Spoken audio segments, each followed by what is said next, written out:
რუსთავში ქორეოგრაფიული კონკურს ფესტივალი ქართული იწყება. ფესტივალი დღეს 20 საათზე რუსთავის ცენტრალურ პარკში კონცერტით გაიხსნება. საფესტივალო სივრცე ქართული ფოლკლორის მოყვარულებს 10 დღის განმავლობაში 5 მაისამდე უმასპინძლებს. კონკურს ფესტივალში წელს საქართველოს სხვადასხვა რეგიონებიდან ჩასული 26 ანსამბლი და 3,000 მოცეკვავე იღებს მონაწილეობას. საფესტივალო სივრცეში მოეწყობა სხვადასხვა სახის აქტივობებიც, რომელიც 14 საათიდან დაიწყება. კონკურს ფესტივალი ქართული რუსთავში 2024 წელს დაარსდა და ყოველი წლის გაზაფხულზე იმართება.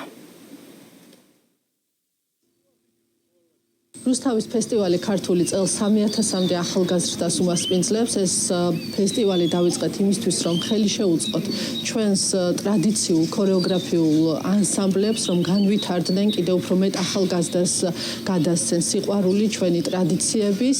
წელს მთელი ქვეყნის მასშტაბით უმასპინძლებთ ქართულ ქორეოგრაფიულ ანსამბლებს ჩვენ ცენტრალურ პარკში და გაიმართება ყველაზე ქართული დღეები. გახსნის ღონისძიებაზე წარმოდგენილი იქნება ანსამბლ სარხინოს კონცერტი და კახაბერი და ხანუმების გრანდიოზული შოუ.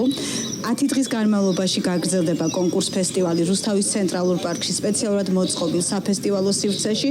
აქ ყოველ საღამოს შეეძლება მაყურებელს მოვიდეს და თვალი ადევნოს ქართული ქორეოგრაფიის კონცერტს.